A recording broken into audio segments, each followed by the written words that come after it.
The following content is provided under India's first open courseware program. Your support will help RJ Academy continue to offer high-quality educational resources for free.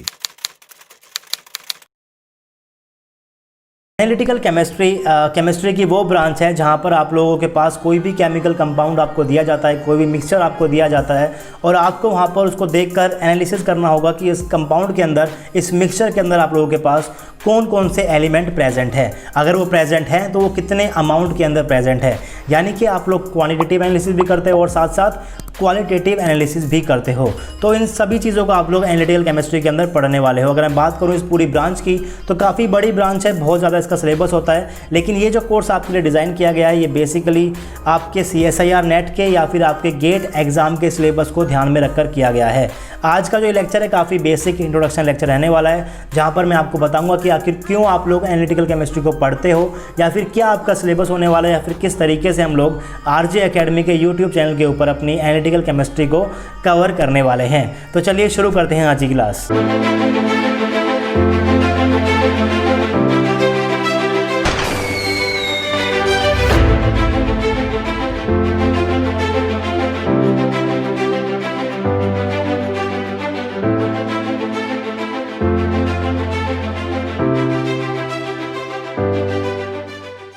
Hey guys, this is RJ and welcome to RJ Academy. So today we will start a new course on analytical chemistry। और मैं अपने viewer से सबसे पहले ये बताना चाहता हूँ कि जितना भी कंटेंट आपको इस YouTube चैनल के ऊपर मिलने वाला है वो आपका सफिशिएंट होगा अगर आप लोग CSIR नेट JRF की या फिर आप लोग गेट केमिस्ट्री की तैयारी कर रहे हो। इसका मतलब ये जो कोर्स आपके लिए डिज़ाइन किया गया है एनालिटिकल केमिस्ट्री का, ये स्पेसिफिकली डिज़ाइन किया गया है for CSIR NET JRF and GATE chemistry के एग्ज़ाम की। तो एनालिटिकल केमिस्ट्री की मैं बात करता हूँ तो ये आपसे काफ़ी सारे अदर जो आपके एग्जाम होते हैं उनसे उसमें भी आपसे पूछी जाती है, जैसे कि आपका BHU का एग्जाम हो गया या फिर आपका जियो साइंटिस्ट का एग्जाम हो गया। जियो साइंटिस्ट में तो आपका एक अलग से पेपर होता है एनालिटिकल केमिस्ट्री का, तो वहाँ पर आपको एनालिटिकल केमिस्ट्री थोड़ी सी और पढ़नी पड़ती है। लेकिन जो पर्टिकुलर टॉपिक हम लोग यहाँ पर कवर करेंगे ये आपके लिए CSIR नेट के लिए और गेट एग्जाम के लिए सफिशिएंट होने वाले हैं। और साथ ही साथ मैं आपको कुछ बुक्स रिकमेंड करूँगा जहाँ से आप लोग एनालिटिकल केमिस्ट्री की थ्योरेटिकल नॉलेज को गेन कर सकते हो। तो स्टार्ट करते हैं अपना आज का कोर्स एनालिटिकल केमिस्ट्री। जैसे कि मैं अपने हर कोर्स में आपको ये बताता हूं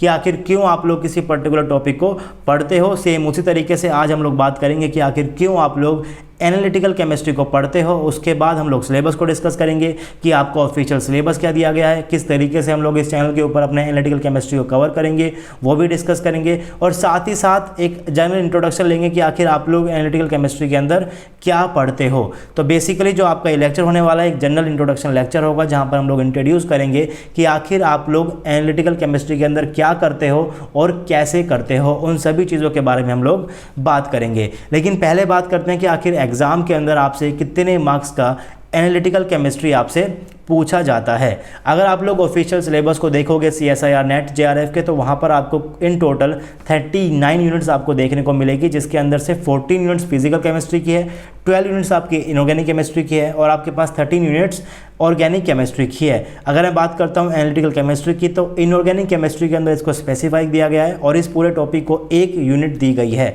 अब आपको एग्जाम का पैटर्न पता होगा कि आपके एग्जाम के अंदर कुल मिलाकर आपके 360 मार्क्स का आपका एग्जाम होता है, जिसके अंदर से आपको 20 क्वेश्चन जो है वो जनरल एप्टीट्यूड के होते हैं, यानी कि 40 मार्क्स जो है वो आपके जनरल एप्टीट्यूड के अंदर से आते हैं और 320 मार्क्स की आपसे जो है वो केमिस्ट्री पूछी जाती है। अब ये 320 मार्क्स आपके तीनों ही ब्रांचेस के अंदर, फिजिकल में, ऑर्गेनिक में और इनऑर्गेनिक के अंदर इक्वली डिवाइड होती है। इसका मतलब आपकी फिजिकल भी समथिंग अराउंड 106 मार्क्स की आएगी, आपकी ऑर्गेनिक भी समथिंग अराउंड 106 मार्क्स की आएगी और आपकी इनऑर्गेनिक भी अराउंड 106 मार्क्स की आएगी। अगर मैं बात करूँ इनऑर्गेनिक केमिस्ट्री की तो उसको 12 यूनिट्स दी गई है। इसका मतलब 106 मार्क्स जो हैं वो आपके 6 यूनिट के अंदर डिवाइड होंगे। जो आपके 106 मार्क्स है जो आपके इनऑर्गेनिक केमिस्ट्री के हैं, इसके अंदर से आपके 106 मार्क्स को 12 यूनिट के अंदर डिवाइड किया गया है। इसका मतलब समथिंग अराउंड आपके पास 9 मार्क्स की आपको 1 यूनिट पड़ती है। इसका मतलब on an average analytical chemistry आपसे एग्जाम के अंदर 9 मार्क्स तक की पूछी जाती है। लेकिन अगर आप लोग एनालिसिस करोगे पुराने पेपर्स का तो आप लोगों को एनालिटिकल केमिस्ट्री हर एग्जाम के अंदर समथिंग अराउंड 6 to 10 मार्क्स की आपको देखने को मिल जाएगी। क्वेश्चंस इजी आते हैं, क्वेश्चन मुश्किल नहीं आते। आपको सिलेबस पकड़ना है कि आपको आखिर पढ़ना क्या क्या है इस ब्रांच के अंदर से, क्योंकि ब्रांच ब्रांच बहुत बड़ी है, जितना आपके सिलेबस का है, किस तरीके के आपके क्वेश्चंस आते हैं उस तरीके से आपको पढ़ना है, किस पार्ट से क्वेश्चन आते हैं उस पार्ट को पढ़ना है, क्योंकि अगर एनालिटिकल केमिस्ट्री को पूरा पढ़ने लगे तो काफ़ी बड़ी ब्रांच है, आपको यहाँ पर काफ़ी टाइम लग जाएगा। तो आज की इस क्लास के अंदर हम लोग जनरल इंट्रोडक्शन लेंगे एनालिटिकल केमिस्ट्री का। सबसे पहले बात करेंगे कि आखिर एनालिटिकल ब्रांच के अंदर आपके पास क्या क्या है, पूरी ब्रांच के अंदर आप लोग क्या क्या पढ़ते हो। उसके बाद उस पूरी ब्रांच के अंदर से अपने सिलेबस को पिक करेंगे कि आखिर ये आपके सिलेबस में है, इतना आपके सिलेबस में है, फिर उनको पिक करके उन टॉपिक्स को हम लोग अच्छे से पढ़ेंगे और एक एक चीज़ को मैं आपको यहाँ पर एक्सप्लेन करता हुआ चलूँगा। बुक्स मैं यहाँ पर रिकमेंड कर दूँगा साथ साथ, क्योंकि काफ़ी सारे डायग्राम आपको यहाँ पर देखने को मिल सकते हैं एनालिटिकल के अंदर। तो जितने डायग्राम मैं आपको प्रोवाइड करा पाऊँगा उतने मैं आपको ज़रूर करूँगा, लेकिन जो चीज़ें आप लोगों को नहीं, जिन चीज़ों को आपको समझ में नहीं आ रही तो उनके लिए आप लोग डायग्राम को कंसल्ट कर सकते हो, और डायग्राम्स आपको बुक्स के अंदर देखने को ईजिली मिल जाएंगे। अगर आप लोगों के पास बुक्स की हार्ड कॉपी नहीं है तो आप लोग ऑनलाइन जाकर उसकी PDF को डाउनलोड कर सकते हो और PDF से आप लोग उन चीज़ों को पढ़ सकते हो। तो स्टार्ट करते हैं अपने कोर्स को। सबसे पहले वही दो बातें कि आखिर क्यों आप लोग इसको पढ़ते हो, why we study analytical chemistry, और साथ ही साथ आपका सिलेबस क्या है, ऑफिशियल सिलेबस भी डिस्कस करेंगे, पूरी ब्रांच का सिलेबस भी डिस्कस करेंगे, और किस तरीके से आरजे एकेडमी के ऊपर एनालिटिकल केमिस्ट्री को पढ़ने वाले हो उस चीज़ को भी हम लोग आज ही क्लास के अंदर डिस्कस करेंगे। साथ ही साथ एटॉमिक स्पेक्ट्रा को भी पढ़ने वाले हैं कि आखिर आप लोग एटॉमिक स्पेक्ट्रा के अंदर क्या कुछ करते हो।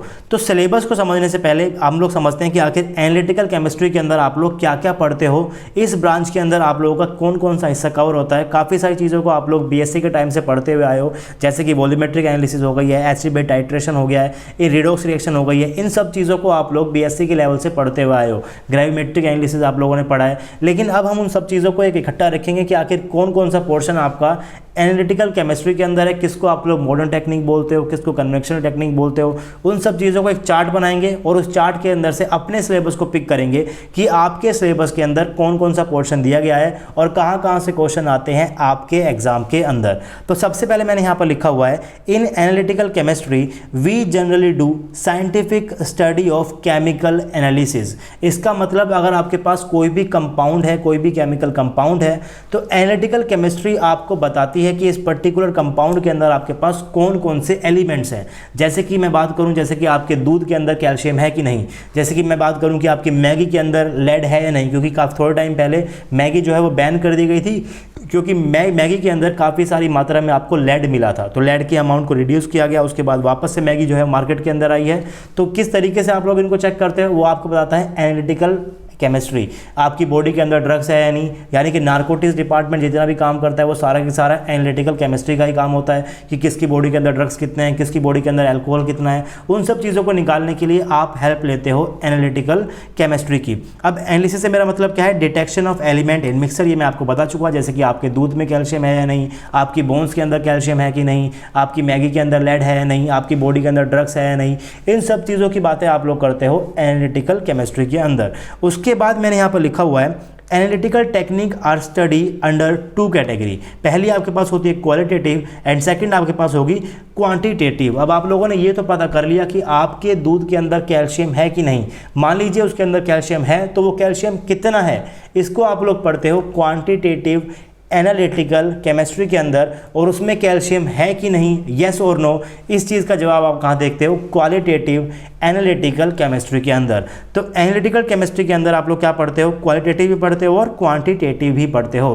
क्वालिटेटिव से मेरा मतलब क्या है, प्रेजेंस ऑफ एलिमेंट, कोई भी एलिमेंट उस मिक्सर के अंदर प्रेजेंट है या नहीं। कोई भी मिक्सर आपके पास है, क्या उस मिक्सर के अंदर आपके पास आयरन है या नहीं, अगर वो है तो कितने अमाउंट के अंदर प्रेजेंट है। इन सभी चीज़ों की बात आप लोग कहाँ पे करने वाले हो, पूरी एनालिटिकल केमिस्ट्री के अंदर करने वाले हो। अब एनालिटिकल केमिस्ट्री को 2 टेक्निक के अंदर डिवाइड किया गया है, 2 इरा के अंदर हम लोग इसको पढ़ते हैं। एक इरा आपके पास क्या होता है, कन्वेंशनल एनालिटिकल केमिस्ट्री, जो कि आपके पुराने मेथड्स है, जो कि आपके क्या है, पुराने मेथड्स हैं। और एक आपके पास होती है मॉडर्न टेक्निक्स, जो कि आप जैसे कि आप लोग स्पेक्ट्रोस्कोपी को पढ़ते हो, वो सब चीज़ें आपके पास कहाँ पर आती है, मॉडर्न टेक्निक के अंदर आती है। तो सबसे पहले पूरी ब्रांच का सिलेबस देखते हैं, फिर इसके अंदर से पिक करेंगे कि आखिर हमें क्या क्या पढ़ना है, कहाँ कहाँ से आपके क्वेश्चंस पूछे जाते हैं। तो मैंने यहाँ पर लिखा हुआ है, analytical technique can be studied under 2 इरा। तो मैंने यहाँ पर डिवाइड किया हुआ है। पहला आपके पास क्या है, कन्वेक्शनल, और सेकेंड आपके पास क्या है, मॉडर्न। यानी कि एनालिटिकल टेक्निक्स को आप लोग दो कैटेगरी के अंदर डिवाइड कर सकते हो। एक आपके पास टेक्निक्स होंगी कन्वेक्शनल, जो कि आपके पास पुरानी टेक्निक्स होती हैं, जैसे कि टाइट्रेशन हो गया, वॉल्यूमेट्रिक हो गया, ग्रेविमेट्रिक हो गया, ये सब चीज़ें आपकी पुरानी टेक्निक्स हैं। फिर बात करते हैं मॉडर्न टेक्निक के ऊपर, जहाँ पर आप लोग क्या पढ़ते हो, जहाँ पर आप लोग इलेक्ट्रो एनालिटिकल पढ़ते हो, थर्मल एनालिटिकल पढ़ते हो, वहाँ पर आप लोग स्पेक्ट्रोस्कोपी को भी पढ़ते हो, एटॉमिक स्पेक्ट्रा उसी के अंडर आता है। तो उन सब चीज़ों को आप लोग कहाँ पढ़ते हो, मॉडर्न इरा के अंदर पढ़ते हो। तो कुछ पार्ट्स आपको कन्वेक्शनल का भी पढ़ना है, कुछ पार्ट आपको मॉडर्न का भी पढ़ना है। अब कौन कौन से पार्ट पढ़ने हैं उसकी बात करने के लिए हम लोग देखते हैं कि आखिर आपके कन्वेक्शनल टेक्निक के अंदर आपके पास कौन कौन सी टेक्निक्स है और आप लोगों के पास मॉडर्न टेक्निक के अंदर कौन कौन सी टेक्निक है। तो कन्वेक्शनल के अंदर आपको पता ही है कि आप लोग वॉल्यूमेट्रिक को पढ़ते हो और आप लोग ग्रेविमेट्रिक को पढ़ते हो। इन सब चीज़ों को आप लोग बीएससी के लेवल से पढ़ते आए हो। बीएससी करते हुए जितने भी आप लोगों ने प्रैक्टिकल्स किए हैं वहाँ पर आप लोग टाइट्रेशन बहुत करते हो, ग्रेविमेट्रिक एनालिसिस भी करते हो, वॉल्यूमेट्रिक एनालिसिस भी करते हो। तो वही सब चीज़ें हम लोग पढ़ने वाले हैं एक सिस्टमेटिक मैनर के अंदर। आखिर कैसे आप लोग करते हो उन सब चीज़ों की डिस्कशन करेंगे हम लोग अपने इस लेक्चर के अंदर। तो वॉल्यूमेट्रिक के अंदर आपके पास क्या क्या आ जाता है, आपके पास एसिड बेस टाइट्रेशन आ जाता है, रिडॉक्स रिएक्शन आ जाता है, आपके पास कॉम्प्लेक्सोमेट्री आ जाता है। ग्रेविमेट्रिक के अंदर आपके पास ग्रेविमेट्रिक फैक्टर है, टीजी है, टीजी को आप लोग क्या बोलते हो, थर्मल ग्रेविमेट्रिक बोलते हो। इसको डिटेल में पढ़ेंगे, ये आपके सिलेबस के अंदर भी है। उसके बाद पढ़ते हैं कि आखिर आपके पास मॉडर्न टेक्निक के अंदर क्या क्या है। तो मॉडर्न टेक्निक को आप लोग फर्दर 4 कैटेगरीज में डिवाइड कर सकते हो। सेपरेशन टेक्निक्स आपके पास हैं, स्पेक्ट्रल टेक्निक आपके पास है, इलेक्ट्रो एनालिटिकल टेक्निक्स आपके पास हैं, और कुछ अदर टेक्निक के अंदर जहां पर आप लोग जिनको आप लोगों ने किसी के अंदर स्पेसिफाई नहीं किया उसको आपने एज ए अदर्स आपने वहां पर स्पेसिफाई कर दिया। तो सेपरेशन में आप लोग क्या पढ़ते हो, क्रोमेटोग्राफी पढ़ते हो, सोल्वेंट एक्सट्रैक्शन पढ़ते हो, इलेक्ट्रोफोरेसिस पढ़ते हो। सोल्वेंट एक्सट्रैक्शन और क्रोमेटोग्राफी के आपके पास प्रैक्टिकल्स एमएससी के अंदर भी है। तो प्रैक्टिकल के अंदर आप लोग ये सब चीज़ों को कर चुके हो। अब हमें सिर्फ उनकी थ्योरी को पढ़ना है कि आखिर कैसे आप लोगों की चीज़ें हो रही हैं, कैसे आप लोगों की क्रोमेटोग्राफी काम कर रही है, कैसे सोल्वेंट एक्सट्रैक्शन काम कर रहा है। स्पेक्ट्रल के अंदर आप लोग सारी की सारी स्पेक्ट्रोस्कोपी पढ़ते हो। एटॉमिक स्पेक्ट्रा है, मोलिकुलर स्पेक्ट्रा है, यूवी स्पेक्ट्रा है, आईआर स्पेक्ट्रा है, एनएमआर है आपके पास, कार्बन का एनएमआर है, एच एनएमआर है आपके पास, मास स्पेक्ट्रोमेट्री है। तो आपके पास काफ़ी सारी स्पेक्ट्रोस्कोपी टेक्निक्स है, लेकिन उन सभी स्पेक्ट्रोस्कोपी को आप लोग पढ़ चुके हो। मोलिकुलर को आप लोगों ने फिजिकल के अंदर पढ़ लिया, और बाकी सारी स्पेक्ट्रोस्कोपी को, चाहे वो आपकी एनएमआर हो गई हो, चाहे आपकी आईआर हो गई हो, चाहे आपकी यूवी विजिबल हो गई हो, उन सब की बातें आप लोगों ने ऑर्गेनिक केमिस्ट्री के अंदर पढ़ ली। लेकिन आप लोगों ने एटॉमिक स्पेक्ट्रा अभी तक नहीं पढ़ा। तो उस एटॉमिक स्पेक्ट्रा को आप लोग कहाँ पढ़ते हो, एनालिटिकल केमिस्ट्री के अंदर पढ़ते हो। तो स्पेक्ट्रम में आपके पास क्या क्या आ गया, एटॉमिक आ गया, यूवी आ गया, यहाँ पर आईआर भी लिख सकते हो आप लोग, एनएमआर भी लिख सकते हो आप लोग, मास स्पेक्ट्रोस्कोपी को भी आप लोग यहीं पर मेंशन कर सकते हो। तो ये सब चीज़ें आपके पास कैसी हैं, स्पेक्ट्रल टेक्निक है।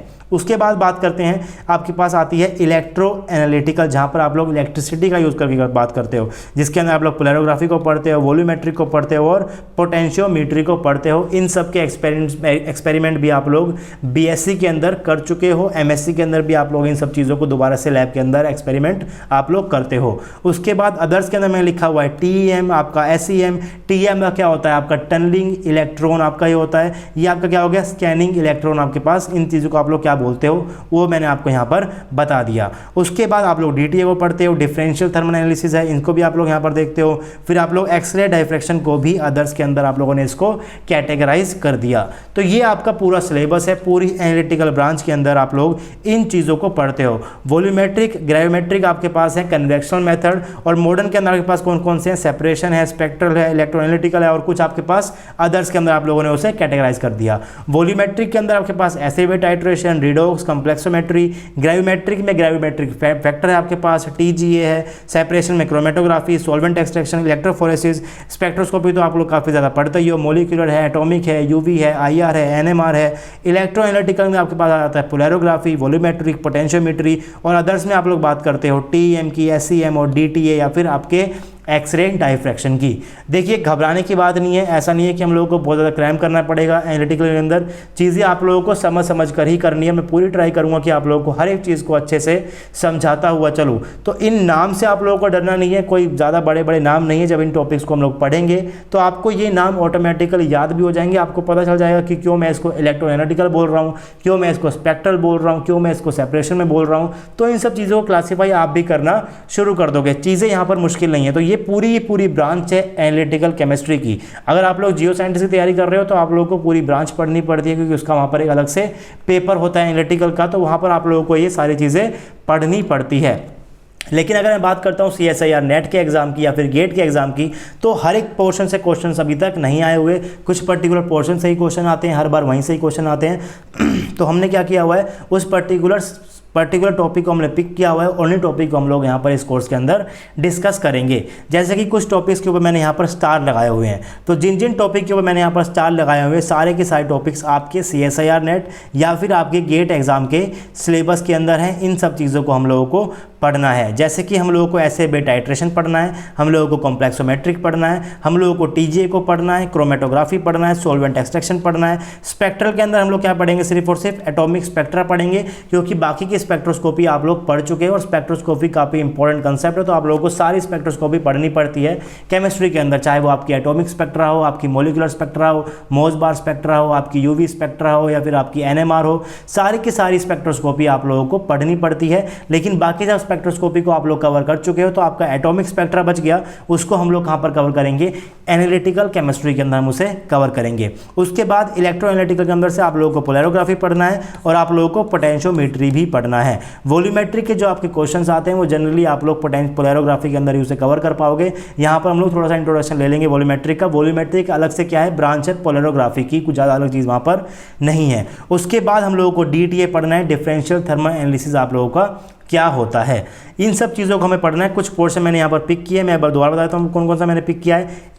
एसिड बेस आपको पढ़ना है, कॉम्प्लेक्सोमेट्री आपको पढ़ना है, TGA आपको पढ़ना है, क्रोमेटोग्राफी पढ़ना है, सॉल्वेंट एक्सट्रैक्शन पढ़ना है, एटॉमिक स्पेक्ट्रा पढ़ना है, पोलैरोग्राफी पढ़ना है, पोटेंशियोमेट्री पढ़ना है और आपको DTA पढ़ना है। तो ये कुछ पर्टिकुलर टॉपिक्स हैं जिनकी आपको स्टडी करनी है इस पूरी ब्रांच के अंदर, अगर आप लोग CSIR नेट एग्जाम या फिर गेट एग्जाम की तैयारी कर रहे हो। अगर आप लोग जियो साइंटिस्ट की तैयारी कर रहे हो तो आप लोगों को काफ़ी सारे टॉपिक और भी पढ़ने पड़ेंगे। लेकिन अगर आप लोग BHU की तैयारी कर रहे हो तो BHU के अंदर भी पोर्शन जो क्वेश्चन आते हैं वो लगभग इसी पोर्शन से आते हैं, आपकी तैयारी उसके लिए भी यहाँ पर हो जाएगी। अब बात करते हैं कि आखिर आपका ऑफिशियल सिलेबस क्या है। मैंने जो आपको यहाँ पर टॉपिक्स को पिक किया है, मैंने इस टॉपिक को कैसे पिक किया है उसके लिए बात करते हैं कि आखिर आपको ऑफिशियल सिलेबस क्या दिया गया है CSIR की वेबसाइट के ऊपर। तो अगर आप लोग ऑफिशियल सिलेबस को देखोगे, आप लोग यहाँ पर ऑफिशियल वेबसाइट के ऊपर जाकर केमिकल साइंस के सिलेबस को डाउनलोड कर सकते हो। वहाँ पर आप लोग देखोगे कि एनालिटिकल केमिस्ट्री को इनऑर्गेनिक के अंदर मेंशन किया गया है और इनऑर्गेनिक की एक यूनिट आपको दी गई है एनालिटिकल केमिस्ट्री को, और उसके सिलेबस के अंदर सिर्फ और सिर्फ 4 टर्म लिखी हुई है।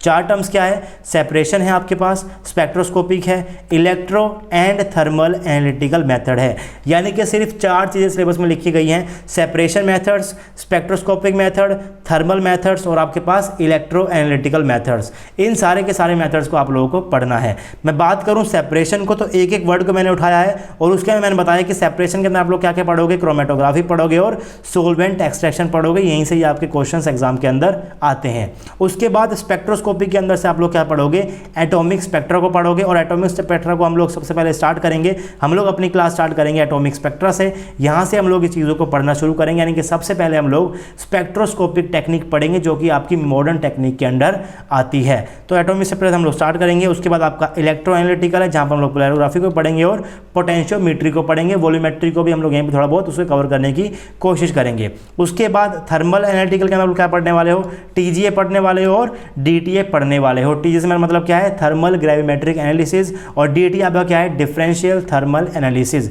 इन सब चीज़ों को आप लोग कवर करोगे जो आपको सिलेबस दिया गया है CSIR नेट का। वर्ड वाइज मैंने उठाया है, सेपरेशन को मैंने उठाया तो सेपरेशन से क्या क्या पढ़ना है वो मैंने आपको बताया, स्पेक्ट्रोस्कोपिक से आपको क्या पढ़ना है वो मैंने बताया, और साथ ही साथ मैंने आपके सामने यहाँ पर कंप्लीट ब्रांच भी डिस्कस की है कि आखिर एनालिटिकल के अंदर आप लोग क्या क्या पढ़ते हो। तो सेपरेशन के अंदर आप लोगों को क्या पढ़ना है, क्रोमेटोग्राफी और सॉल्वेंट एक्सट्रैक्शन। स्पेक्टर के अंदर आपको क्या पढ़ना है, एटॉमिक स्पेक्ट्रा। इलेक्ट्रो एनालिटिकल में मुझे क्या पढ़ना है, पोलैरोग्राफी और पोटेंशियोमेट्री। और थर्मल के अंदर आप लोगों को TGA पढ़ना है और साथ ही साथ आपको DTA को भी पढ़ना है। और इनके साथ साथ आप लोग एसिड बेस टाइट्रेशन और कॉम्प्लेक्सोमेट्री को भी हम लोग यहाँ पर कवर करेंगे क्योंकि क्वेश्चंस आपके यहाँ से भी आए हुए हैं। तो ये पोर्शन हम लोग पढ़ने वाले हैं। किस तरीके से पढ़ेंगे वो मैंने आपको बता दिया। स्टार्ट हम लोग करने वाले हैं एटॉमिक स्पेक्ट्रा से। उससे पहले मैं आपको कुछ बुक्स रिकमेंड कर देता हूँ, कौन कौन सी बुक्स आप लोग पढ़ सकते हो एनालिटिकल केमिस्ट्री के लिए। तो मैंने बुक लिखी हुई है, BK शर्मा बुक लिखी हुई है, कोपकर लिखी हुई है, DC दास यानी कि ध्रुव चरण दास मैंने लिखी हुई है, क्रिश्चियन की बुक पढ़ सकते हो आप लोग, विलियम हार्वे की मॉडर्न एनालिटिकल बुक पढ़ सकते हो आप लोग, या फिर स्कूग एंड कोलर को भी आप लोग पढ़ सकते हो। तो 3 बुक मैंने लिखी हुई है इंडियन ऑथर और 3 मैंने लिखी हुई है फॉरेन ऑथर की। तो यूनिट ज़्यादा बड़ी नहीं है। मैं बात करूँ अगर CSI या नेट JRF की या फिर गेट एग्जाम की, तो ज़्यादा सिलेबस आप लोगों को नहीं पढ़ना, छोटी यूनिट है, समथिंग अराउंड आपके 15 to 16 लेक्चर के अंदर आपका पूरा कोर्स कंप्लीट हो जाएगा।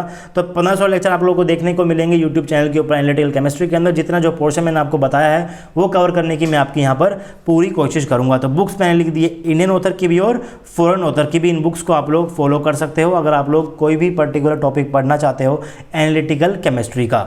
स्टार्ट करते हैं अपने टॉपिक को। सबसे पहले पढ़ेंगे एटॉमिक स्पेक्ट्रा को, और एटॉमिक स्पेक्ट्रा के अंदर क्या क्या पढ़ेंगे उसको डिस्कस कर लेते हैं। तो एटॉमिक स्पेक्ट्रा में सबसे पहले बात करेंगे बेसिक इंट्रोडक्शन की, जो कि आपकी आज की क्लास रहने वाली है। उसके बाद पढ़ने वाले हैं कि आखिर आपका FAES क्या होता है, फ्लेम एटॉमिक एमिशन स्पेक्ट्रा। ये आपका क्या है FAES, flame atomic absorption spectra. इनको क्यों नाम दिया गया इस तरीके का, उसकी बात हम लोग आज ही क्लास के अंदर ही करेंगे। इनके नाम को याद करना बहुत मुश्किल नहीं है, इसके अंदर क्या है वो याद करना भी बहुत मुश्किल नहीं है, और क्वेश्चंस तो आपके पास काफ़ी ईजी आते हैं, ये बात पक्की है। क्वेश्चन आपके पास मुश्किल नहीं आएगा अगर आपने इस पूरे कोर्स को फॉलो किया। तो एनालिटिकल केमिस्ट्री अगर आपसे एग्जाम के अंदर 8 मार्क्स की पूछी गई तो आप लोग 8 मार्क्स ईजिली स्कोर कर पाओगे, क्योंकि क्वेश्चंस यहां से मुश्किल नहीं आते, बशर्ते आपको हर एक चीज़ों के बारे में पता हो, तभी आप लोग उन क्वेश्चंस को अटेम्प्ट कर पाओगे। वरना वो क्वेश्चन आप लोग पढ़ोगे और स्किप कर दो, क्योंकि आपको वो क्वेश्चन फिर समझ ही नहीं आएगा। अगर आपने पूरे कोर्स को ध्यान से फॉलो किया, नोट्स को खुद के नोट्स बनाए, उसके बाद आपने नोट्स को बार बार रिवाइज किया, तभी आप लोग इन चीज़ों को अच्छे से कवर कर पाओगे। मैं बिल्कुल भी रिकमेंड नहीं करता हूँ कि आप लोग डिस्क्रिप्शन बॉक्स में जाओ, वहाँ से नोट्स को डाउनलोड करके अपने PDF से पढ़ते रहो।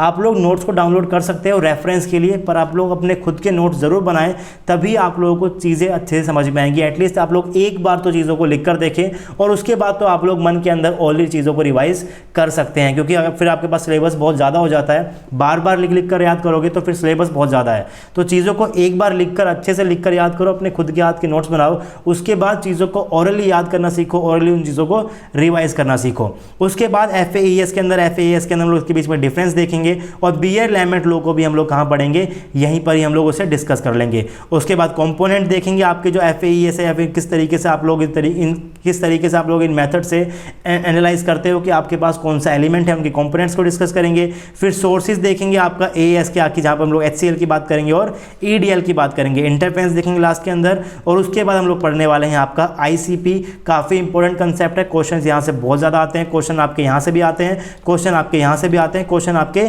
यहाँ से भी आते हैं, क्वेश्चन आपके पूरे के पूरे पोर्शन से आते हैं। तो सारी चीज़ों को आपको ध्यान से पढ़ना है, पूरे कोर्स को आपको अच्छे से फॉलो करना है। ICP का हम लोग बेसिक इंट्रोडक्शन और एप्लीकेशन दोनों ही चीज़ें हम लोग यहाँ पर कवर करने वाले हैं।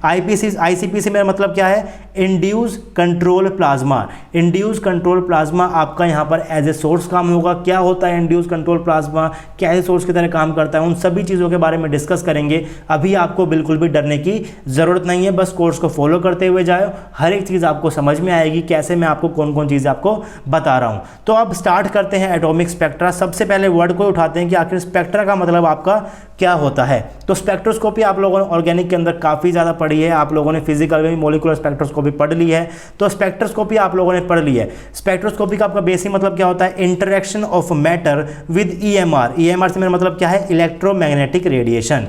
इलेक्ट्रोमैग्नेटिक रेडिएशन जब भी आपको कोई मैटर आपका अगर इंटरेक्ट करेगा, तो वो या तो क्या करते हैं, वहाँ पर आपके पास ट्रांजिशन होते हैं, और इन ट्रांजिशन को आप लोग नोट डाउन करते हो, और फिर उन ट्रांजिशन के बाद जो आपके पास आपके पास डेटा मिलता है, उस डेटा को आप लोग क्या करते हो, स्टडी करते हो। तो ये बेसिक चीज़ें होती है जो आप लोग स्पेक्ट्रोस्कोपी के अंदर पढ़ते हो, चाहे आपका IR स्पेक्ट्रा हो, UV स्पेक्ट्रा हो, मॉलिक्यूलर स्पेक्ट्रा हो, या फिर आपका कोई भी स्पेक्ट्रा हो। तो ये बेसिक डेफिनेशन है स्पेक्ट्रोस्कोपी की। अब ये जो आपके पास मैटर होता है, इस मैटर को आप लोग 2 लेवल के ऊपर स्टडी कर सकते हो, एटॉमिक लेवल के ऊपर भी कर सकते हो और मॉलिक्यूलर लेवल के ऊपर भी कर सकते हो, साथ ही साथ आप लोग आयनिक लेवल के ऊपर भी कर सकते हो। आयनिक लेवल पे करते हो तो क्या बोलते हैं आप लोग, मास स्पेक्ट्रोमेट्री। मॉलिक्यूलर लेवल के ऊपर करोगे तो क्या बोलोगे, मॉलिक्यूलर स्पेक्ट्रोस्कोपी। एटम लेवल के ऊपर करोगे तो क्या बोलोगे, एटॉमिक स्पेक्ट्रोस्कोपी। तो ये बेसिक डिफरेंस होता है एटॉमिक स्पेक्ट्रोस्कोपी और मॉलिक्यूलर स्पेक्ट्रोस्कोपी को। एटॉमिक स्पेक्ट्रोस्कोपी के अंदर हम लोग क्या करते हैं, एक एटम के ऊपर ध्यान रखते हैं और एटम के अंदर ट्रांजिशन को हम लोग देखते हैं। मॉलिक्यूलर स्पेक्ट्रोस्कोपी के अंदर आपके पास सैंपल क्या होता है, मॉलिक्यूल की फॉर्म के अंदर होता है। उसके बाद आपके पास जो आयनिक होती है, जहाँ पर आप लोग क्या पढ़ते हो, मास स्पेक्ट्रोस्कोपी पढ़ते हो, वहाँ पर आप लोग क्या देखते हो, आयंस की फॉर्म में आप लोगों को उन चीज़ों को देख के हो। मैं अभी आने वाले टाइम के अंदर मैं क्या बनाने वाला हूँ, एक फ्लो चार्ट बनाने वाला हूँ, आपको वहाँ से क्लियर हो जाएगा कि कैसे आप लोग एक सैंपल को लेके अपनी स्पेक्ट्रोस्कोपी तक पहुंचते हो। तो अभी तक के मैंने आपको क्या बताया कि एटॉमिक लेवल के ऊपर पढ़ोगे तो क्या बोलते हो, एटॉमिक स्पेक्ट्रा, और मॉलिक्यूलर लेवल के ऊपर पढ़ोगे तो क्या बोलते हो, मॉलिक्यूलर स्पेक्ट्रा। अब कुछ डिफरेंस देखते हैं आखिर आपका एटॉमिक स्पेक्ट्रा और मॉलिक्यूलर स्पेक्ट्रा के अंदर बेसिकली डिफरेंस क्या होता है। Atom is the purest form of matter, only electronic transition take place and hence we have line spectra। अगर मैं बात करता हूँ एटम के लेवल के ऊपर, तो एटम लेवल के ऊपर आपका एटम सिर्फ एक ही टाइप का मोशन शो कर सकता है, वो भी कैसा होता है, इलेक्ट्रॉनिक मोशन, यानी कि सिर्फ और सिर्फ इलेक्ट्रॉनिक ट्रांजिशन आपको देखने को मिलेंगे अगर आप लोग एटॉमिक लेवल के ऊपर जाकर चीज़ों को देखोगे। अगर मैं बात करूँ मॉलिक्यूलर लेवल के ऊपर, तो वहाँ पर आप लोगों को ट्रांसलेशन भी देखने को मिलते हैं, वाइब्रेशन भी देखने को मिलते हैं, और आपके पास वहाँ पर ये सारे के सारे मोशंस आपको देखने को मिलेंगे, चाहे आपका वाइब्रेशन हो, रोटेशनल हो, ट्रांसलेशन हो, और इलेक्ट्रॉनिकल तो आपका वहाँ पर है ही है। तो एटम लेवल के ऊपर आपके पास सिर्फ और सिर्फ एक ही टाइप का क्या होता है, ट्रांजिशन होता है। कैसा होता है वो, सिर्फ इलेक्ट्रॉनिक ट्रांजिशन आपको देखने को मिलेंगे। लेकिन मॉलिक्यूलर स्पेक्ट्रा के अंदर आप लोगों के पास रोटेशनल, वाइब्रेशनल, इलेक्ट्रॉनिकल मोशन, तीनों के तीनों मोशन आपके पास वहाँ पर होते हैं। And hence we have band spectra, all type of transition take place in molecular spectra. यानी कि मॉलिक्यूल को लेकर स्पेक्ट्रोस्कोपी करोगे तो वहाँ पर आपके पास रोटेशन भी है, वाइब्रेशन भी है और इलेक्ट्रॉनिक भी है। लेकिन एटॉमिक लेवल के ऊपर जाकर देखोगे तो वहाँ पर आपके पास क्या है, सिर्फ और सिर्फ एटॉमिक, आपके पास वहाँ पर क्या है, सिर्फ और सिर्फ इलेक्ट्रॉनिक ट्रांजिशन ही है। तो सिर्फ अगर इलेक्ट्रॉनिक ट्रांजिशन है तो आपके पास सिर्फ कैसा स्ट्रक्चर आएगा स्पेक्ट्रोस्कोपी के अंदर, आपके पास एक लाइन का आपके पास डेटा आएगा, लाइन आपके पास क्या आएगा, लाइन स्पेक्ट्रा आएगा। स्पेक्ट्रोस्कोपी कुछ आपके पास इस तरीके की आएगी, लाइन स्पेक्ट्रोस्कोपी आपको देखने को मिलेगी। लेकिन अगर बात करता हूँ मॉलिक्यूलर स्पेक्ट्रोस्कोपी की, तो यहाँ पर काफ़ी सारे ट्रांजिशन होते हैं, तो आपके पास कुछ बैंड की फॉर्म की आपको कुछ इस तरीके की ट्रांजिशन देखने को मिलती है। जैसे कि आप लोग क्या पढ़ते हो, एनएमआर के अंदर आपके पास ये सिग्नल आ गया, फिर आपके पास यहाँ पे सिग्नल आ गया, फिर आपके पास यहाँ पे डबलेट आ गया। ये सब चीज़ें आप लोग कहाँ पढ़ते हो, ऑर्गेनिक स्पेक्ट्रोस्कोपी के अंदर पढ़ते हो, जहाँ पर आप लोगों ने क्या पढ़ा था, एनएमआर को पढ़ा था, आईआर को पढ़ा था। आईआर के अंदर के पास कैसा आता है, कुछ आपके पास इस तरीके का आता है, यानी कि कैसी तरीके की फॉर्म आपके पास, एक बैंड तरीके का आपके पास स्पेक्ट्रा निकल कर आया। लेकिन एटॉमिक स्पेक्ट्रा के अंदर आप लोगों के पास लाइन स्पेक्ट्रा आता है। ऐसा नहीं होता कि आप लोग एक रेंज लाइट की देने वाले हो, जैसे कि आप लोग ऑर्गेनिक स्पेक्ट्रा के, जैसे कि जब भी आप लोगों ने हाइड्रोजन का एनएमआर पढ़ा होगा तो वहाँ पर एक आप पर्टिकुलर रेंज फेंकते हो लाइट की। जैसे कि आपकी जो लाइट है वो 5000 एम्पेयर से लेकर 6000 एम्पेयर की आर्मस्ट्रोन की है। जैसे कि 5000 आर्मस्ट्रोन से 6000 आर्मस्ट्रोन की आप लोगों ने क्या फेंकी है, वेवलेंथ की आप लोगों ने लाइट फेंकी है, ईएमआर फेंकी है। उसके बाद आप लोगों ने स्पेक्ट्रा को नोट कर लिया। लेकिन एटॉमिक के अंदर आप लोग एक स्पेसिफिक वैल्यू फेंकते हो, क्योंकि उस स्पेसिफिक वैल्यू के बाद ही आपका इलेक्ट्रॉनिक ट्रांजिशन होते हैं। तो इस चीज़ को मैं आपको एक डायग्राम के साथ बताना चाहूँगा। तो जैसे कि आप लोग बनाते हो कि आपके पास कैसे होते हैं, इलेक्ट्रॉनिकल के लेवल्स होते हैं। मैंने क्या बनाया हुआ, ये इलेक्ट्रॉनिक ट्रांजिशन के मैंने यहाँ पर लेवल्स बनाए हुए हैं। इलेक्ट्रॉनिक के अंदर आपके पास कौन से होते हैं, रोटेशन के होते हैं। रोटेशन के अंदर कौन से होते हैं, वाइब्रेशन के होते हैं। तो आप लोग वाइब्रेशन के अंदर क्या देखते हो, रोटेशन के लेवल देखते हो। रोटेशन के अंदर आपके पास क्या होते हैं, वाइब्रेशन के लेवल होते हैं। लेकिन जब आप लोग मॉलिक्यूलर स्केल के ऊपर पढ़ते हो तो आप लोगों के पास इलेक्ट्रॉनिकल ट्रांजिशन तो होते ही होते हैं, लेकिन साथ ही साथ आप लोगों के पास रोटेशन भी होते हैं, और आप लोगों के पास क्या होते हैं, वाइब्रेशन भी होते हैं। और इन्हीं वजह से आप लोगों के पास क्या मिलता है, कुछ बैंड टाइप का आपके पास स्पेक्ट्रा देखने को मिलेगा। चाहे आप लोग हाइड्रोजन का एनएमआर पढ़ लो, कार्बन का एनएमआर पढ़ लो, या फिर आप लोग अपना आईआर स्पेक्ट्रोस्कोपी पढ़ लो, यूवी स्पेक्ट्रोस्कोपी पढ़ लो, उन सब चीज़ों के अंदर आप लोगों का देखने को मिलता है बैंड स्पेक्ट्रा आपको देखने को मिलेगा। लेकिन मैं बात करता हूँ एटॉमिक लेवल के ऊपर, तो वहाँ पर सिर्फ और सिर्फ कैसे ट्रांजिशन आपको वो देखने को मिलेंगे, सिर्फ और सिर्फ इलेक्ट्रॉनिक ट्रांजिशन देखने को मिलेंगे। यहाँ पर आपके पास रोटेशन के जो आपके पास एनर्जी लेवल है उनके बीच में ट्रांजिशन देखने को नहीं मिलता। आपके वाइब्रेशन के जो एनर्जी लेवल्स हैं उनके बीच में ट्रांजिशन देखने को नहीं मिलता। इसीलिए आपके पास एक लाइन टाइप का आपके पास क्या आता है, स्पेक्ट्रा आता है। लाइन टाइप का क्या आएगा, आपके पास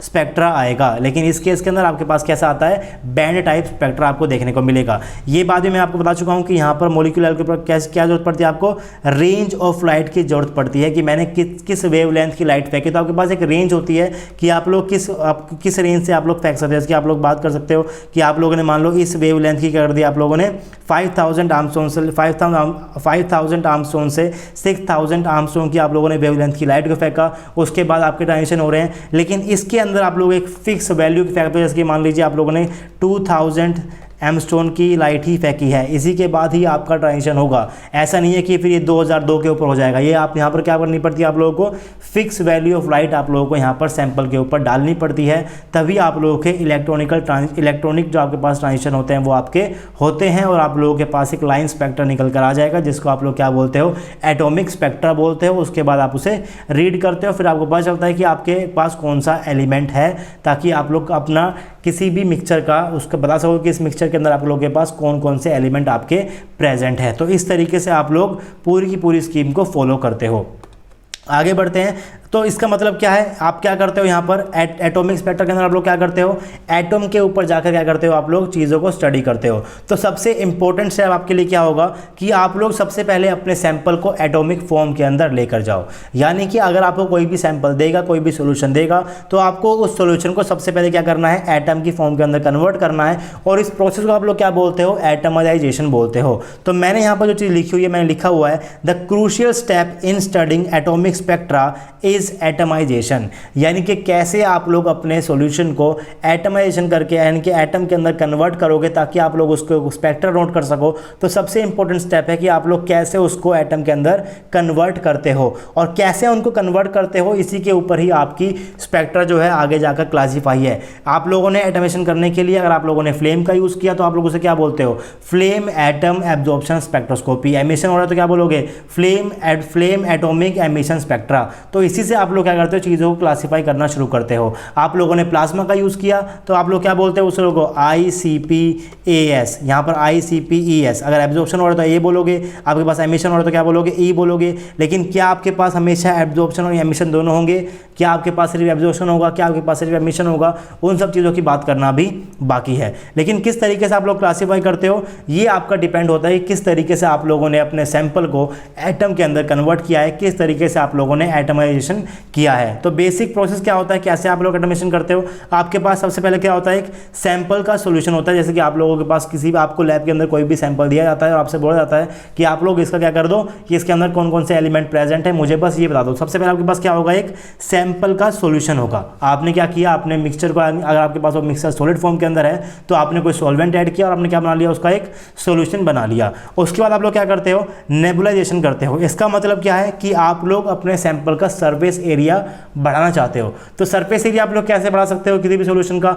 उसको ड्रॉपलेट के अंदर डिवाइड कर दो। यानी कि आपने उसको क्या कर दिया, स्प्रे की फॉर्म के अंदर बना दिया। जब आप लोग स्प्रे करोगे तो आपके पास बहुत सारी छोटी छोटी क्या होती है, ड्रॉपलेट्स होती हैं, और जैसे ही आप लोग किसी भी लिक्विड को ड्रॉपलेट के अंदर कन्वर्ट करते हो, तो उसका सरफेस एरिया ऑटोमेटिकली क्या हो जाएगा, बढ़ जाएगा। तो नेबुलाइजेशन का मतलब क्या होता है कि आप लोगों को सरफेस एरिया को करना होता है, इंक्रीज करना होता है, और अपने सैंपल को स्प्रे की फॉर्म के अंदर कन्वर्ट करना होता है। तो अगर आपका सैंपल स्प्रे की फॉर्म में कन्वर्ट हो गया, उसके बाद आप लोग क्या करते हो, डीसॉल्वेशन करते हो। यानी कि जो सॉल्वेंट आप लोगों ने मिलाया था सैंपल को मिक्सर बनाने के लिए, सॉल्यूशन बनाने के लिए, अब आप लोग उस सॉल्वेंट को उससे वहाँ से बाहर निकालते हो। जैसे ही आप लोग सॉल्वेंट को बाहर निकालोगे, डीसॉल्वेशन करोगे, तो आपकी स्प्रे जो है वो एरोसोल के अंदर कन्वर्ट हो जाएगी। यानी कि एक सॉलिड गैस का आपको मिक्सचर में देखने को मिल जाएगा। और जब आप लोग इस गैस को वेपराइज कर लोगे, वोलेटाइज कर लोगे, वेपराइज कर लोगे, तो आपके पास क्या निकल कर आ जाते हैं, मॉलिक्यूल्स निकल कर आ जाएंगे। आप लोगों के पास मॉलिक्यूल बन जाएंगे। अब आप लोगों ने इसको मॉलिक्यूलर लेवल के ऊपर पढ़ लिया, तो क्या बोलते हैं उसको, मॉलिक्यूलर स्पेक्ट्रा। लेकिन अगर आप लोगों ने इस मॉलिक्यूल को और एनर्जी प्रोवाइड की, और ये मॉलिक्यूल आप लोगों ने डिसोशिएट करके क्या बना दिए, एटम करके आप लोगों ने इसको डिसोसिएशन कर दिया। यानी कि अब ये एटम में कन्वर्ट हो गए, और आपने इस लेवल के ऊपर आप लोगों ने जाके क्या दिया, EMR दी, यानी कि इलेक्ट्रोमैग्नेटिक रेडिएशन दिया। आप लोगों ने पढ़ना चाहा तो इस स्पेक्ट्रस को भी क्या बोलोगे, आप लोग एटॉमिक स्पेक्ट्रा बोलोगे। आप लोगों के पास सैंपल था, आप लोगों के पास सैंपल का सॉल्यूशन था, आप लोगों ने सबसे पहले उसका सरफेस एरिया बढ़ाया, उस प्रोसेस को आप लोग बोलते हो नेबुलाइजेशन। सरफेस एरिया बढ़ाने का मतलब क्या है, आपने सॉल्यूशन को स्प्रे की फॉर्म के अंदर कन्वर्ट कर दिया। उसके बाद जब आपका स्प्रे के अंदर कन्वर्ट हो गया, उसके बाद आप लोगों ने क्या किया, डीसॉल्वेशन किया। इसका मतलब आप लोगों ने सॉल्वेंट को क्या कर दिया, वहाँ से रिमूव किया। जैसे ही आप लोग सॉल्वेंट को रिमूव करोगे, तो आपका जो स्प्रे है वो एरोसोल फॉर्म के अंदर, यानी कि सॉलिड गैस का मिक्सचर आपके पास देखने को मिल जाएगा। और इस गैस को जब आप लोग क्या करोगे, वेपराइज करोगे, तो आप लोग उसको कलेक्ट कर लेते हो, मॉलिक्यूल्स की फॉर्म के अंदर आप लोग इसे कलेक्ट कर लोगे। और अगर आप लोगों ने इसको मॉलिक्यूलर स्केल के ऊपर पढ़ना शुरू कर दिया, यानी कि यहाँ पर अगर आप लोगों ने इलेक्ट्रोमैग्नेटिक रेडिएशन प्रोवाइड करी, तो जो आपके पास स्पेक्ट्रा बनकर आता है उसको आप लोग क्या बोलते हो, मॉलिक्यूलर स्पेक्ट्रा बोलते हो। लेकिन अगर आप अपने मॉलिक्यूल को डिसोशिएट कर दिया, आपने यहाँ पर इसको एनर्जी प्रोवाइड की और आपने इसको डिसोशिएट कर दिया एटम्स के अंदर, और उसके बाद आप लोगों ने EMR दी यानी कि इलेक्ट्रोमैग्नेटिक रेडिएशन दी, और उसके बाद जो आपके पास स्पेक्ट्रा निकल कर आता है उसको आप लोग क्या बोलते हो, एटॉमिक स्पेक्ट्रा बोलते हो। अगर आप लोगों ने एटम को और एनर्जी प्रोवाइड की तो ये आयनाइज हो जाएगा और आपके पास आयंस के अंदर कन्वर्ट हो जाएगा। और अगर आप लोगों ने आयंस को AMR दी तो आप लोग वहाँ पर क्या पढ़ते हो, आयनिक स्पेक्ट्रा पढ़ते हो। जैसे कि आपकी क्या हो गई, मास स्पेक्ट्रोमीट्री हो गई। मास स्पेक्ट्रोमीट्री के अंदर आप लोग क्या पढ़ते हो, आयंस को ही आप लोग एक्साइटेड करते हो। तो यहाँ पर अगर आपके पास मॉलिक्यूल अगर आप लोग एक्साइटेड के लेके गए तो आप लोग पढ़ते हो मॉलिक्यूलर स्पेक्ट्रा। एटम अगर आपके एक्साइटेड हो गए तो आप लोग क्या पढ़ते हो, एटॉमिक स्पेक्ट्रा। अगर आपके आयंस एक्साइटेड हो गए तो आप लोग पढ़ते हो आयनिक स्पेक्ट्रा यानी कि मास स्पेक्ट्रोमीट्री। तो एक बेसिक प्रोसेस होता है किसी भी स्पेक्ट्रोस्कोपी का।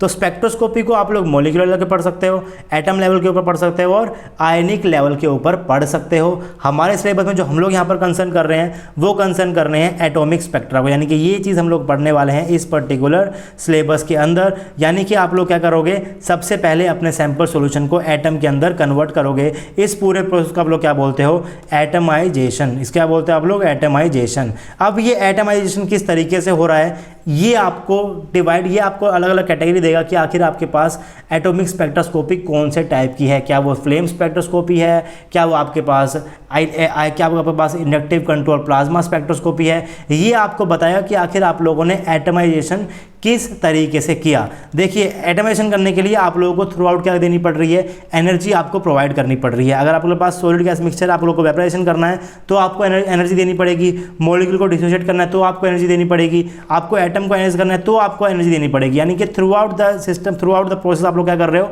एनर्जी को प्रोवाइड कर रहे हो। अब ये एनर्जी आप लोग किस सोर्स से प्रोवाइड करोगे, आपने फ्लेम से प्रोवाइड की तो वो बन जाएगी फ्लेम एटॉमिक स्पेक्ट्रोस्कोपी। आप लोगों ने प्लाज्मा से प्रोवाइड की तो क्या बन जाएगी, वो इंडक्टिव कंट्रोल प्लाज्मा स्पेक्ट्रोस्कोपी। अगर आप लोगों ने ग्रेफाइट फर्नेस से करी तो वो क्या बन जाएगी, आपकी ग्रेफाइट फर्नेस एटॉमिक स्पेक्ट्रोस्कोपी। तो जिस सोर्स से आप लोग एनर्जी देते हो उसके नाम के ऊपर आप लोगों ने यहाँ पर अपने एटॉमिक स्पेक्ट्रोस्कोपी को डिवाइड किया हुआ है। इस बात को समझिए कि जब भी आप लोग अपने सैंपल सॉल्यूशन को एटम में कन्वर्ट करते हो तो आपको इस प्रोसेस के दौरान सिस्टम को एनर्जी प्रोवाइड करनी पड़ती है। अब अगर ये एनर्जी आपकी फ्लेम से है, जैसे कि आप लोग बर्नर को यूज करते हो लैब के अंदर, बर्नर में आपके पास क्या होता है, फ्लेम होता है। तो अगर आपने एनर्जी उस फ्लेम से प्रोवाइड की तो वो आपकी हो जाती है flame atomic spectroscopy. Flame provide करने के बाद ट्रांजिशन में एब्जॉर्प्शन हुआ तो फ्लेम एटॉमिक एब्जॉर्प्शन स्पेक्ट्रोस्कोपी। अगर एमिशन हुआ तो फ्लेम एटम एमिशन स्पेक्ट्रोस्कोपी। तो इस तरीके से आप लोग नामकरण करते हो किसी भी एटॉमिक स्पेक्ट्रा का।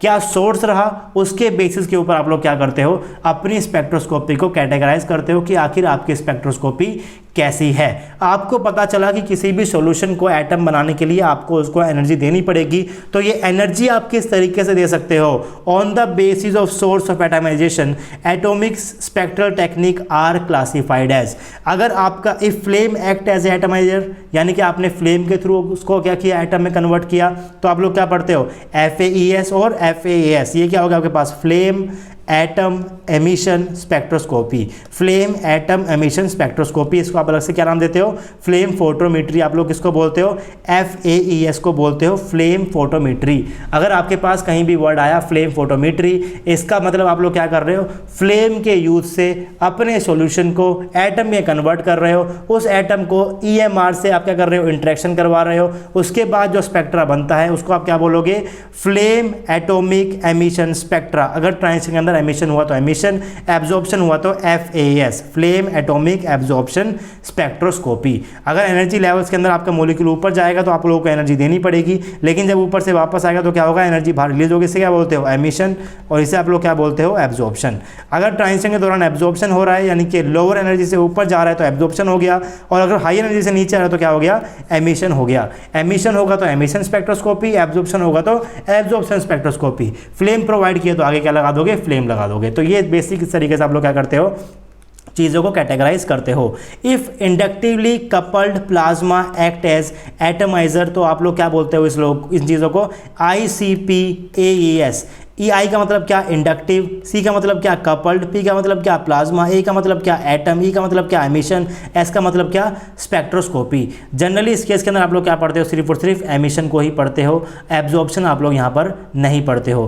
क्यों नहीं पढ़ते हो, क्योंकि आप कह रहे हो कि जब आपके पास मॉलिक्यूल बनकर आ गया तो मॉलिक्यूल को आपने एनर्जी दी, आपके पास एटम बनकर आ जाएगा, एटम को आपने और एनर्जी दे दोगे तो क्या इसमें कन्वर्ट हो जाएगा, वो आयंस के अंदर कन्वर्ट हो जाएगा। तो अगर मैं बात करता हूँ फ्लेम की, तो फ्लेम आपकी समथिंग अराउंड 3000 डिग्री सेल्सियस तक हीट को, टेम्परेचर को जनरेट कर सकती है। फ्लेम की वजह से आप सॉल्यूशन को 3000 डिग्री सेल्सियस तक हीट कर सकते हो, राइट। उस अगर मैं बात करता हूँ आपके प्लाज्मा से, देखिए आपका इंडक्टिव कपल्ड प्लाज्मा क्या होता है, इन सब चीज़ों की बात करने वाले हैं। इंडक्टिव कपल्ड प्लाज्मा को हम लोग अलग से पढ़ेंगे। प्लाज्मा इसके अंदर कुछ ज़्यादा कुछ नहीं होता, आपके पास एक प्लाज्मा किसको बोलते हो आप लोग, कि आपके पास एक चीज़ होती है, उसके अंदर आप लोग क्या करते हो, अपने रेडिकल्स को, अपने कैटायंस को, एनायंस को, रेडिकल के आयंस को, इनको कंबाइन क्या करते हो, कंबाइनली एक दूसरे के साथ रखते हो ताकि आपके पास बहुत ज़्यादा एनर्जी क्या हो जाए, कलेक्ट हो जाए। अब इन सब चीज़ों को आपस में बाइंड कैसे करते हो आप लोग, इसके लिए आप लोग क्या लगाते हो, साइड में मैग्नेट लगाते हो, और उस मैग्नेट की वजह से आपके पास क्या होता है, इस इंड्यूस हो जाता है, आपके पास मैग्नेटिक फील्ड उसके अंदर इंड्यूस होगा, और ये सारे के सारे आपके पास रेडिकल भी है, कैटायंस भी आपस में क्या रहेंगे, बाइंड रहेंगे, एक साथ रहेंगे। इसीलिए आप लोग इसे क्या बोलते हो, इंडक्टिवली कपल्ड प्लाज्मा। इसको हम लोग डिटेल में पढ़ेंगे, अभी के लिए बस आप नाम याद रख लो कि जैसे आपके पास फ्लेम होता है उसी तरीके से आप लोग इंडक्टिवली कपल्ड प्लाज्मा को भी यूज़ कर सकते हो एज ए सोर्स, और काफ़ी अच्छा सोर्स होता है। फ्लेम से ज़्यादा हीट ये आपको दे सकता है, उससे ज़्यादा आपका टेम्परेचर ये क्या कर सकता है, रेज कर सकता है। समथिंग अराउंड 6000 डिग्री सेल्सियस से 8000 डिग्री सेल्सियस, ये 10,000 तक भी जा सकता है। यानी कि प्लाज्मा जो है काफ़ी ज़्यादा अमाउंट के अंदर आप लोगों को एनर्जी प्रोवाइड कर सकता है। तो अगर आप लोग इतनी ज़्यादा एनर्जी प्रोवाइड कर रहे हो तो आप कह रहे हो कि आपके पास जो सैंपल था, सैंपल को आप लोगों ने मॉलिक्यूल में कन्वर्ट किया, फिर आप लोगों ने क्या किया, आप लोगों ने फ्लेम का यूज़ किया, आप लोगों ने इसको एटम के अंदर कन्वर्ट किया, और उसके बाद आप लोग क्या पढ़ रहे हो, यहाँ पर एमिशन भी पढ़ रहे हो और आप लोग क्या पढ़ रहे हो, एब्जॉर्प्शन भी पढ़ रहे हो इन केस ऑफ फ्लेम।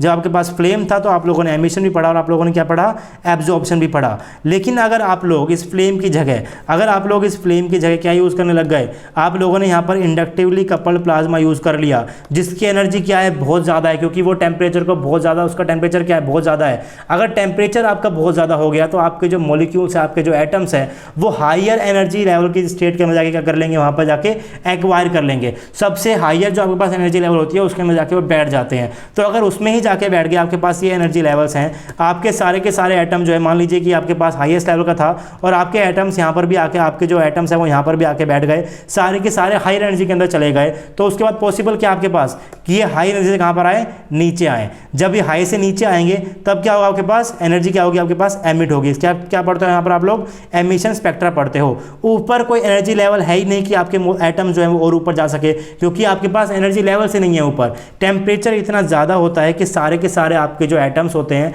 वो हायर एनर्जी के अंदर चले जाते हैं। इसीलिए आप लोग सिर्फ एमिशन स्पेक्ट्रा को ही इस केस के अंदर पढ़ते हो, क्योंकि जो आपके पास और भी ज़्यादा हाई एनर्जी लेवल होते हैं वो सारे के सारे क्या होते हैं, एक्वायर होते हैं। आपके एटम और ऊपर नहीं चल सकते, क्योंकि पहले से क्या है, सबसे ऊपर हैं, तो वो सिर्फ नीचे ही आ सकते हैं। अगर नीचे आएंगे तो एमिशन होगा। इसीलिए आप लोग इंडक्टिव कपल्ड प्लाज्मा के केस में सिर्फ क्या पढ़ते हो, एमिशन को ही पढ़ते हो। अब इसकी एनर्जी क्या है, बहुत ज़्यादा, क्योंकि इसका टेम्परेचर बहुत ज़्यादा है। तो कभी कभी क्या होता है ना कि सैंपल से आपका मॉलिक्यूल बना, राइट, मॉलिक्यूल से आपका एटम बना, और आपने इसके लिए क्या यूज़ किया, यहाँ पर इंडक्टिवली कपल्ड प्लाज्मा यूज़ किया, तो इसकी एनर्जी कभी कभी इतनी ज़्यादा हो जाती है कि आपका एटम भी आयनस हो क्या बन जाता है, आयंस के अंदर कन्वर्ट हो जाता है। तो आयंस में क्या पढ़ते हो आप लोग, मास स्पेक्ट्रोमीट्री पढ़ते हो। क्या पढ़ते हो, मास स्पेक्ट्रोमीट्री पढ़ते हो। उसी तरीके से अगर आप लोगों ने इंडक्टिवली कपल्ड प्लाज्मा को यूज़ किया एज ए एटमाइजर, तो उसकी एनर्जी बहुत ज़्यादा है, आपके एटम को वो फर्दर और भी जाके आयनाइज कर सकती है और वो आयन के अंदर कन्वर्ट कर सकती है।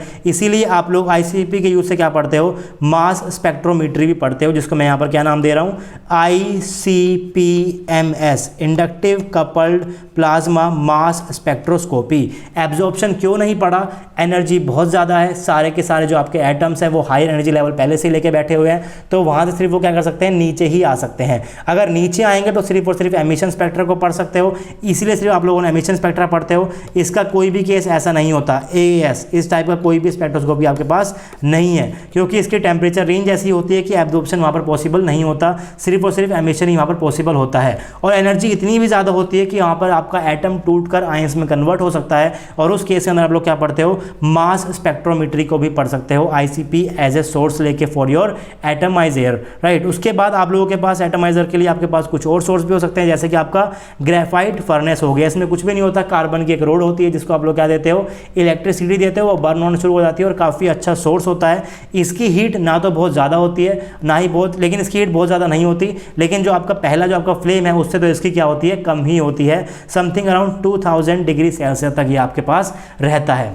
अब इसकी क्या है, इसकी हीट कम है, इसका टेम्परेचर क्या है, कम है, यानी कि कम टेम्परेचर तक ही कर पाएगा। लेकिन इसका अगर इसका टेम्परेचर कम है तो सारे के सारे मोलिक्यूल्स आपके कहाँ रहेंगे, सिर्फ और सिर्फ नीचे वाली स्टेट के अंदर रहेंगे। सारे के सारे जो आपके पास एटम्स है वो नीचे वाली स्टेट के अंदर रहना पसंद करेंगे। अगर वो नीचे वाली स्टेट के अंदर हैं तो वो सिर्फ क्या कर सकते हैं, वो सिर्फ और सिर्फ ऊपर जा सकते हैं, सिर्फ और सिर्फ क्या कर सकते हैं, ऊपर जा सकते हैं। यानी कि जब वो ऊपर जाएंगे तो क्या करेंगे, एब्जॉर्प्शन करेंगे।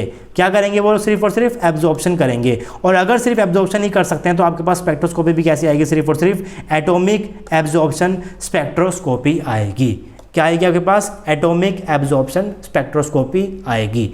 तो आप क्या कह रहे हो, अभी तक आप कह रहे हो कि एनालिटिकल केमिस्ट्री के अंदर आप लोग किसी भी आपके मिक्सचर के अंदर, किसी भी सॉल्यूशन के अंदर आप लोग एनालिसिस करना चाहते हो कि आपके पास इसके अंदर कौन कौन से एलिमेंट है। उसको एनालिसिस करने के लिए आपको सबसे पहले अपने सॉल्यूशन को एटॉमिक लेवल के ऊपर लाना पड़ेगा, उसको एटम के अंदर कन्वर्ट करना पड़ेगा। उसको कन्वर्ट करने के लिए आपको एनर्जी प्रोवाइड करनी पड़ेगी। एनर्जी प्रोवाइड आप लोग कर सकते हो with the help of flame, with the help of inductive control plasma, या फिर with the help of graphite furnace. इन तीन तरीके से आप लोग क्या कर सकते हो, एनर्जी को प्रोवाइड कर सकते हो। और भी तरीके होते हैं लेकिन आपके सिलेबस के अंदर सिर्फ ये तीन ही है, इसीलिए हम लोग सिर्फ इन तीनों को ही यहाँ पर पढ़ने वाले हैं। तो इन तीन तरीके से आप लोग क्या कर सकते हो, एनर्जी को प्रोवाइड कर सकते हो। उसके बाद आप कह रहे थे कि जो आपकी फ्लेम है वो समथिंग अराउंड कितना टेम्परेचर बनाती है आप लोगों के पास, वो समथिंग अराउंड आपके पास 3000 डिग्री सेल्सियस के अराउंड आपके पास टेम्परेचर होता है। ना तो ये ज़्यादा है ना तो ये कम है, यानी कि मोलिक्यूल्स आपके हाई एनर्जी के अंदर भी रह सकते हैं और लोअर के अंदर भी रह सकते हैं। तो आप लोग यहाँ पर एमिशन को भी देखते हो और एब्जॉर्प्शन को भी देखते हो। अगर एमिशन हो रहा है तो आप उसे क्या बोलोगे, FAES, flame atomic emission spectra. इसका अलग नाम भी क्या है, आप लोग इसे फ्लेम फोटोमेट्री भी बोल सकते हो। अगर आपके पास एब्जॉर्प्शन हो रहा है, आपके मॉलिक्यूल्स नीचे से ऊपर जा रहे हैं, तो उसमें आप लोग बोलते हो FAAS, flame atomic absorption spectra. तो ये बात होगी आपकी फ्लेम के लिए। लेकिन अगर आप लोगों ने एनर्जी प्रोवाइड करने के सोर्स को इंडक्टिवली कपल्ड प्लाज्मा की तरह यूज़ किया, यानी कि आप लोगों ने इंडक्टिव कपल्ड प्लाज्मा को यूज़ किया एज योर एटमाइजर, तो आप लोग वहाँ पर देखोगे कि इसके अंदर सिर्फ और सिर्फ आपके पास एमिशन स्पेक्ट्रा ही देखने को मिलता है, क्योंकि ये ज़्यादा टेम्परेचर के अंदर हीट देता है। इसकी रेंज होती है 6000 डिग्री सेल्सियस से 8000। आप इसको यहाँ पर 10 भी बोल सकते हो, कभी कभी ये 10 से भी ज़्यादा होता है। 10000 डिग्री सेल्सियस से भी ज़्यादा क्या कर देता है, ये हीट कर देता है। तो इस केस के अंदर आप लोग क्या देखते हो, सिर्फ और सिर्फ एमिशन देखते हो, क्योंकि टेम्परेचर ज़्यादा, एनर्जी ज़्यादा, सारे के सारे एटम आपके हाई एनर्जी के अंदर, तो सिर्फ और सिर्फ वो नीचे ही आ सकते हैं। यानी कि आप वो सिर्फ और सिर्फ क्या कर सकते हैं, एमिशन स्पेक्ट्रा को ही वो शो कर सकते हैं। कभी कभी इसकी एनर्जी इतनी ज़्यादा होती है कि आपका एटम फर्दर आयन के अंदर भी टूट जाता है, और आप लोग मास स्पेक्ट्रोस्कोपी को भी पढ़ सकते हो with the help of inductively coupled plasma. तो यहाँ पर आप लोग क्या करते हो, मास स्पेक्ट्रोस्कोपी को पढ़ते हो। इसका क्या नाम दोगे, inductively coupled plasma mass spectroscopy, ICP-MS। ये भी आप लोग पढ़ने वाले हो, ये भी आप लोग पढ़ने वाले हो। सब चीज़ें आपके सिलेबस में हैं, इनको आप लोग डिटेल के अंदर आगे जाके पढ़ने वाले हो। उसके बाद अगर आप लोगों ने एनर्जी के सोर्स आपने ग्रेफाइट फर्नेस दिया है, यानी कि आप लोगों ने ग्रेफाइट फर्नेस को यूज़ किया है एज योर एटमाइजर, तो आप लोग वहाँ पर क्या पढ़ने वाले हो, सिर्फ और सिर्फ एब्जॉर्प्शन स्पेक्ट्रोस्कोपी को पढ़ने वाले हो, क्योंकि इसका टेम्परेचर क्या है, बहुत कम है। 2000 डिग्री सेल्सियस तक ये हीट दे सकता है। इसका मतलब सारे के सारे जो आपके एटम्स हैं वो लोअर एनर्जी के अंदर रहना पसंद करेंगे। तो अगर वो सारे के सारे लोअर एनर्जी के अंदर है तो वो सिर्फ और सिर्फ ऊपर जा सकते हैं। अगर वो सिर्फ और सिर्फ ऊपर जा सकते हैं तो सिर्फ और सिर्फ एब्जॉर्प्शन स्पेक्ट्रोस्कोपी ही आपको यहाँ पर देखने को मिल सकती है। तो जो बातें मैंने बोली हैं वो सभी चीज़ें मैंने यहाँ पर लिखी हुई है, एक बार मैं इनको पढ़ देता हूँ। If atomization process is done by plasma, then we generally study emission process, not absorption, because temperature is so high, 6000 degree Celsius से 8000 डिग्री सेल्सियस के बीच में, that either atom remain in the excited state or become ionized. So we study ICP-ES and ICP-MS. ये क्या है आपके पास, emission spectra, ये आपके पास क्या है, मास स्पेक्ट्रा। ये दोनों बातें मैं आपको समझा चुका। When plasma act as a atomizer, ये चीज़ मैं आपको बता चुका। उसके बाद when we use electrothermal atomizer like graphite furnace. Graphite furnace के अंदर हम लोग क्या करते हैं, कार्बन की रोड को इलेक्ट्रिसिटी प्रोवाइड करते हैं। इलेक्ट्रिसिटी क्या देती है, हीट देती है, इसलिए हम लोग इसे क्या बोलते हैं, इलेक्ट्रोथर्मल बोलते हैं। इलेक्ट्रिसिटी प्रोवाइड करते हैं कार्बन रोड के ऊपर, जिसकी वजह से आपका कार्बन जो रोड है वो जलने लग जाती है, उसके अंदर एनर्जी आ जाती है, और इसकी वजह से आप लोग क्या करते हो, उसे as a source of energy आप लोग इसे यूज़ कर सकते हो। Then because of its low temperature range the other atomizer we study only AAS। इसके अंदर हम लोग क्या पढ़ते हैं, सिर्फ और सिर्फ एब्जॉर्प्शन स्पेक्ट्रोस्कोपी ही पढ़ते हैं। Moderate temperature attach with the flame is helpful in studying AAS as well as AES। यहाँ पर हम लोग एब्जॉर्प्शन को भी पढ़ने वाले हैं और यहाँ पर हम लोग एमिशन को भी पढ़ने वाले हैं। एब्जॉर्प्शन को भी पढ़ेंगे और हम लोग यहाँ पर क्या पढ़ेंगे, एमिशन को भी पढ़ेंगे। हम लोग अभी हर चीज़ पढ़ने वाले हैं, सिर्फ बेसिक इंट्रोडक्शन है कि आखिर आप लोग एटॉमिक स्पेक्ट्रा के अंदर क्या कुछ पढ़ते हो, कैसे इनके नाम डिसाइड हो रखे हैं, कैसे इनके नाम को आप लोग डिफरेंटली कैटेगराइज कर सकते हो। तो ये बेसिक चीज़ें थी जो मैंने आपको आज की क्लास के अंदर बताई है। तो उन चीज़ों को आप लोग यहाँ पर एक चार्ट की तरह याद कर सकते हो। इनको यहाँ पर याद करने के लिए मैंने सिर्फ एक चार्ट को बनाया हुआ है ताकि आप लोगों को चीज़ें जल्दी से याद हो जाए। तो एटमाइजेशन मेथड के पास क्या क्या हो सकते हैं, इंडक्टिवली कपल्ड प्लाज्मा को यूज़ कर सकते हो, फ्लेम को यूज़ कर सकते हो, और इलेक्ट्रोथर्मल जैसे कि आपके पास ग्रेफाइट फर्नेस को यूज़ कर सकते हो। यहाँ से क्वेश्चन आया हुआ है नेट के अंदर। क्वेश्चन आपके पास क्या आया था कि इनके अंदर से कौन सी आपके पास, कौन से मेथड आपके पास सबसे अच्छा है जिसके लिए आप लोग क्या करते हो, एब्जॉर्प्शन स्पेक्ट्रोस्कोपी को पढ़ते हो। जो आप यानी कि कौन सा बेस्ट मेथड है फॉर एटमाइजेशन कि आपको एब्जॉर्प्शन स्पेक्ट्रोस्कोपी पढ़नी है, तो इनमें से कौन सा एटमाइजेशन क्या है, मेथड क्या है, बेस्ट है। 4 मार्क्स का क्वेश्चन आया था ये कि कौन सा इनमें से क्या है, बेस्ट है। तो बेस्ट कौन सा होगा जो कि सिर्फ और सिर्फ एब्जॉर्प्शन शो कर रहा है, जैसे कि आपके पास ग्रेफाइट फर्नेस, यहाँ पर सिर्फ और सिर्फ क्या होता है, एब्जॉर्प्शन ही होता है, क्योंकि इसका टेम्परेचर रेंज क्या है, कम है। तो मैंने यहाँ पर एक चार्ट की फॉर्म में इसको बनाया हुआ है ताकि आप लोग इसे आराम से याद कर सको। वही सब बातें मैं कर चुका हूँ कि आपके पास अगर इंडक्टिवली कपल्ड प्लाज्मा होगा तो ये उसकी टेम्परेचर रेंज है 6000 से 10000 मैंने यहाँ पर लिखी हुई है। इसमें आप लोग एमिशन को भी देखते हो और मास को भी देखते हो। एमिशन हो तो नाम क्या हो गया इसका, ICP AES, अगर मास हुआ तो क्या हो गया, ICP MS। AES का मतलब क्या, एटॉमिक एमिशन स्पेक्ट्रा। MS का मतलब क्या, मास स्पेक्ट्रा। ICP का मतलब क्या, इंडक्टिव कंट्रोल प्लाज्मा। तो ये आपने नामकरण कर दिया यहाँ पर। उसके बाद अगर आपने फ्लेम को यूज़ किया, टेम्परेचर रेंज क्या रहेगी आपके पास, 1700 से 3100 डिग्री सेल्सियस तक आपकी टेम्परेचर रेंज रहती है।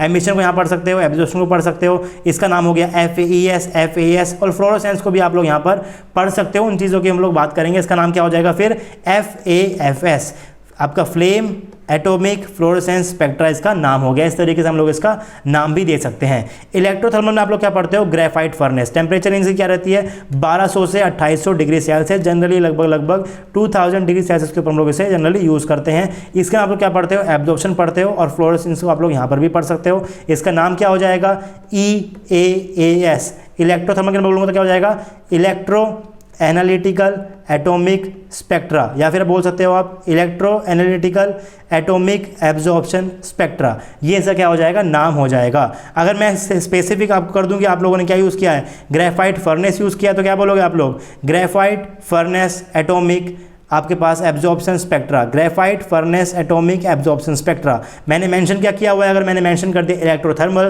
तो क्या बोलोगे, electrothermal atomic absorption spectra. Same उसी तरीके से आप लोग फ्लोरोसेंस के लिए भी यहाँ पर यूज़ कर सकते हो, EAFS और GFAFS। तो नाम यूज़ करना मुश्किल नहीं है, लेकिन किस टेक्निक को आप लोग किस टेम्परेचर रेंज के ऊपर यूज़ करते हो, वो एब्जॉर्प्शन के लिए है, एमिशन के लिए है, या फिर दोनों के लिए है, ये चीज़ें आपको पता होनी चाहिए। तो आज की क्लास के लिए आप लोगों को ये चार्ट तो बिल्कुल याद होना चाहिए। इस क्लास से आप लोग ये चार्ट बिल्कुल याद कर लीजिए। यहाँ से क्वेश्चन भी आया हुआ है एग्जाम के अंदर और दोबारा आने के चांसेस भी हैं, क्योंकि यहाँ से अच्छे लेवल के क्वेश्चन बनते हैं। और ये बेसिक इंट्रोडक्शन आपको ज़्यादा जगह नहीं पढ़ाया जाता। कई कोचिंग सेंटर के अंदर तो आप लोगों को ये चीज़ें पढ़ाई ही नहीं जाती कि आखिर आप लोग एनालिटिकल के अंदर क्या पढ़ते हो। वो सीधा शुरू करते हैं कि आपका पोटेंशियोमीट्री क्या, आपका वॉल्यूमेट्री क्या, आपका फ्लेम वॉल्यूम क्या, और आपका ये सब क्या। लेकिन आपको जनरल इंट्रोडक्शन भी पढ़ना है कि आपको कैसे इन चीज़ों को आप लोग क्या कर सकते हो, कैटेगराइज कर सकते हो।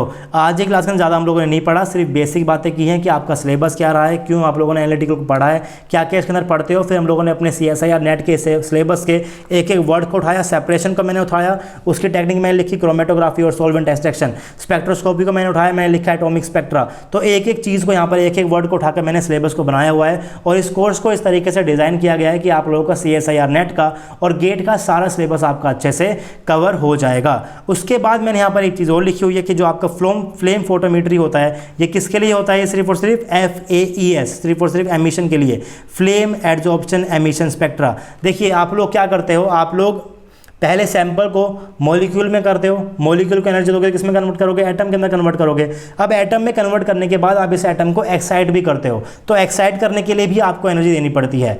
तो कुछ एटमाइजर ऐसे होते हैं कि वो एटमाइजर आपको मॉलिक्यूल से एटम में कन्वर्ट भी कर देंगे और एटम को एक्साइट भी कर देंगे। लेकिन कुछ एटमाइजर ऐसे होते हैं कि वो सिर्फ और सिर्फ मॉलिक्यूल को एटम में कन्वर्ट करते हैं। एक्साइट करने के लिए आपको अलग से एनर्जी प्रोवाइड करानी पड़ती है, अलग से आपको क्या करानी पड़ती है, एनर्जी प्रोवाइड करानी पड़ती है। तो अगर मैं बात करता हूं फ्लेम एटॉमिक एमिशन स्पेक्ट्रा के अंदर, तो फ्लेम इस केस के अंदर एटमाइजर का भी काम करती है और सोर्स ऑफ एक्साइटेशन का भी काम करती है। फ्लेम की हेल्प से आप लोग क्या कर सकते हो, मॉलिक्यूल को एटम में कन्वर्ट भी कर सकते हो और एटम में क्या कर सकते हो, एक्साइट भी कर सकते हो। यानी कि फ्लेम फोटोमेट्री के अंदर आप सैंपल के अंदर आप सीधा अपने सैंपल को डालो, फ्लेम फोटोमेट्री के इंस्ट्रूमेंट के अंदर आप लोग अपने सैंपल को डालो, वो आपको एटम को एक्साइट कर देगी। आपको सिर्फ बाहर क्या करना है, डिटेक्शन के लिए आप लोग अपने बाहर आपको इंस्ट्रूमेंट लगाने पड़ेंगे कि कैसे आप लोग उस एमिशन स्पेक्ट्रा को क्या कर सकते हो, रीड कर सकते हो। लेकिन अगर मैं बात करता हूं फ्लेम एटॉमिक एब्जॉर्प्शन स्पेक्ट्रा के केस के अंदर, तो उस केस के अंदर आपका जो फ्लेम है वो सिर्फ और सिर्फ एटमाइजर का ही काम करेगा। वो आपके मॉलिक्यूल को एटम के अंदर सिर्फ और सिर्फ कन्वर्ट करेगा। उसको फर्दर एनर्जी देने के लिए आप लोगों को अलग से सोर्स लगाना पड़ता है, और इस केस में आप क्या लगाते हो, लैंप को लगाते हो, ताकि आपका जो एटम कन्वर्ट हुआ है उसको आप लोग एक्साइट कर सको। तो इसके इंस्ट्रूमेंट में आपके पास एक लैंप एक्स्ट्रा होता है, क्योंकि यहाँ पर जो आपका फ्लेम है वो सिर्फ और सिर्फ एटमाइजर का ही काम कर रहा है। और लैंप में कौन कौन से यूज़ करते हो आप लोग, HCl और EDL। ये आपके सिलेबस में आपको इन चीज़ों को भी पढ़ना है। तो मैंने आपसे कहा कि आप अपने सैंपल सॉल्यूशन को मॉलिक्यूल में कन्वर्ट करते हो, मॉलिक्यूल को आप हीट एनर्जी देते हो, एनर्जी देने के बाद आपके मॉलिक्यूल एटम में कन्वर्ट होते हैं, फिर इस एटम को आपको एक्साइट कराना पड़ता है, यानी कि एक्साइटेड स्टेट के अंदर जाते हैं। तो एक्साइटेड स्टेट में जाने के लिए भी आपको एनर्जी चाहिए, मॉलिक्यूल को एटम में कन्वर्ट करने के लिए भी आपको एनर्जी चाहिए। तो कुछ सोर्स ऐसे होते हैं वो मॉलिक्यूल को एटम में कन्वर्ट भी कर देते हैं और एटम को भाग जाके एक्साइट भी कर देते हैं, जैसे कि आपका फ्लेम फोटोमीटर में आप लोग यूज़ करते हो। फ्लेम फोटोमीटर के अंदर आप लोगों के पास लैंप जैसी कोई चीज़ होती नहीं है इंस्ट्रूमेंट के अंदर। आप फ्लेम फोटोमीटर के अंदर अपने सैंपल को डालो, बाहर डिटेक्टर को लगाओ कि कौन सा टेंशन कहाँ पर हो रहा है, उसको नोट करो और अपनी चीज़ों को पढ़ना शुरू कर दो। लेकिन अगर आप लोग फ्लेम एटम एब्जॉर्प्शन स्पेक्ट्रा पढ़ना चाहते हो, तो उस केस के अंदर फ्लेम सिर्फ और सिर्फ एटमाइजर का ही काम करेगा, वो सिर्फ आपको एटम के अंदर ही कन्वर्ट करके देगा।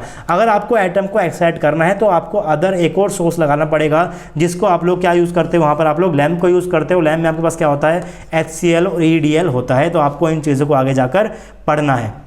आज ही क्लास के अंदर ज़्यादा नहीं पढ़ते हैं, यहीं पर ही क्लास को ख़त्म करते हैं। कल की क्लास के अंदर बिल्कुल यहीं से स्टार्ट करेंगे कि आखिर क्या आपके पास चीज़ें आगे जाके निकल कर आने वाली है, कैसे आप लोग एटॉमिक स्ट्रक्चर के अंदर आगे जाकर चीज़ों को पढ़ने वाले हो। अगर आपको आज का लेक्चर अच्छा लगा तो प्लीज़ वीडियो को लाइक कर दीजिए, कोई ना कोई कमेंट ज़रूर छोड़ कर जाइएगा, क्योंकि हमारे पास आपके लाइक्स ही हैं, आपके कमेंट्स ही हैं। आपके लाइक्स और कमेंट को देख के थोड़ा सा मोटिवेशन मिलता है, ताकि हम लोग आपके लिए इस कोर्स को और भी ज़्यादा डेडिकेटली बना के शुरू करें। अगर आप लोगों को मेरा काम अच्छा लगता है तो आप लोग RJ अकेडमी को फाइनेंशियली सपोर्ट भी कर सकते हो। आप लोग हमें डोनेट कर सकते हो थ्रू पेटीएम, फ़ोनपे और गूगल पे। Any amount is appreciable. आप लोग हमें बहुत छोटा अमाउंट भी भेज सकते हो, ताकि उसकी हेल्प से हम लोग आपके लिए नए नए कोर्सेज लाते रहें एकदम फ्री। और आपसे मिलते हैं नेक्स्ट क्लास में, तब तक के लिए पढ़ते रहिए, पढ़ाते रहिए और खुश रहिए। Thank you.